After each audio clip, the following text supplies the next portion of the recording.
नमस्कार दोस्तों, स्वागत है आपका हमारे इस यूट्यूब चैनल में। दोस्तों, आपने अभी तक चैनल को सब्सक्राइब नहीं किया तो प्लीज़ चैनल को सब्सक्राइब जरूर करें। आज की ब्रेकिंग न्यूज़ है कि नरेश मीणा ने एक सभा को संबोधित करते हुए बड़ा बयान दिया। नरेश मीणा ने कहा कि अगर समाज और सचिन पायलट जी का आशीर्वाद रहा तो मैं भी जल्दी एमएलए बन जाऊंगा। चलो सुनाते हैं क्या कुछ कहा उन्होंने। और तू खड़ा हो जाएगा तो कांग्रेस का नुकसान हो जाएगा, इसलिए तू खड़ा मत हो। चलो ठीक है, समाज की अगर ये इच्छा है तो मेरी भी समाज की इच्छा, वो मेरी इच्छा, मैं खड़ा नहीं हुआ, बैठ गया।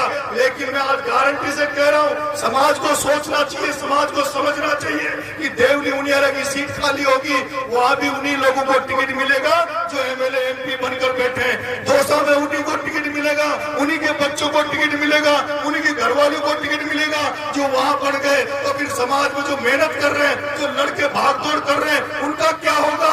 इसलिए मैं मन से पहले भी मैंने कहा कि मेरे लिए राजनीति में जगह नहीं बची और मेरे में इतनी श्रद्धा भी नहीं बची अब कि मैं समाज में इधर उधर भागदौड़ करूं और अपना समय समाज में दूं। इसलिए मैंने सब कुछ छोड़कर मैं 12 में रहने लग गया। मेरा वही काम धाम संभाल रहा हूँ। ईश्वर कभी भाग्य होगा, कभी योग बनेगा तो देखेंगे। लेकिन मैं तो कल मिला कभी निराश हूँ और मेरे तो मतलब शक्ति भी नहीं है बोलने की। क्या मैं बोलूं? नेता जब अच्छा लगता है, अगर मेरे पास कोई पद होता और मैं आज आपसे कह के चाहता कि मैं तुम्हारे लिए कर दूंगा, मैं वो कर दूंगा। गंगापुर में कोई कांड हो जाता है, धरना प्रदर्शन होता है, मुझे याद करते हैं कि 12 से नरेश मीणा आए। कोई छोटा भीम में कांड हो गया, कल परसों धरना देके जयपुर में बैठे थे, नरेश मीणा 12 से चल के आए। अरे मैं पूछना चाहता हूँ, तुमने इतने सारे एमएलए एमपी बना के यहाँ भेजते हो, उन एमएलए एमपी बना के जिनको भेजते हो उनको क्या अगरबत्ती लगाने के लिए बनाते हो क्या? उनको क्या पूजा करने के लिए बनाते हो क्या? उनको क्यों नहीं बुलाते धरना प्रदर्शन में? जहाँ लड़ाई झगड़े हो, जहाँ लाठी खाने की जरूरत पड़े, जहाँ पुलिस से टकराने की जरूरत पड़े, उस समय ये एमएलए एमपी बनाते हो। उनको बुलाओ ना, उनको लो ना मदद, उनकी मदद लेनी चाहिए। लेकिन ये एमएलए एमपी बनने के बाद ये केवल संसद में, विधानसभा में बैठ गए, इन्हें हमारी कोई चिंता नहीं है। और मैं निवेदन करना चाहता हूँ, जिस तरह से उदयपुर में एक लड़का राजकुमार रोत ने एक राजनीति को परिवर्तित कर दिया।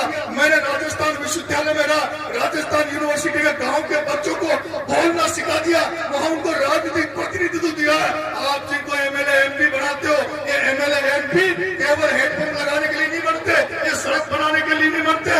इनको एमएलए एमपी राजा होता है, मुखिया होता है, वो मार्गदर्शक होता है, वो समाज को एक दिशा दे, समाज को एक नेतृत्व प्रदान करे, एक नई परिवर्तन की राजनीति पैदा करे। लेकिन मैं देख रहा हूँ वर्षों से यहाँ एमएलए एमपी बनते जा रहे हैं, लेकिन कोई भी एमएलए एमपी दिशा देने के लिए नहीं बना। कोई भी एमएलए एमपी ये गांव-गांव जाकर ये नहीं कर सकता कि संस्कृति को उभारो, पहनावों को सुधारो, खान पान को सुधारो। वो विधानसभा लोकसभा में जाके अपने बजट को कुछ सरपंचों को बांट देंगे, सरपंचों का ग्रुप बना लेंगे, कोई ठेकेदारों का ग्रुप बना लेगा, कोई पीएचडी पीडब्ल्यूडी के ठेकेदारों का ग्रुप बना लेगा। इसलिए मेरा आपसे निवेदन है, आप सब लोग मिलजुल कर रहे हैं और भगवान की दया से इस एरिया में नौकरियां भी खूब है, आपके पास आमदनी भी खूब है, लेकिन आपके पास ऐसा कोई नेता नहीं है जो पूरे इलाके में कभी कोई संकट आ जाए तो उसकी रक्षा कर सके, सुरक्षा कर सके।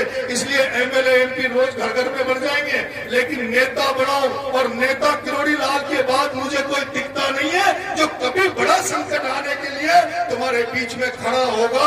इसलिए बहुत बहुत धन्यवाद। मेरा स्वागत किया, मेरा सत्कार किया, उसके लिए बहुत बहुत धन्यवाद। राम राम साहब, जय हिंद, जय भारत।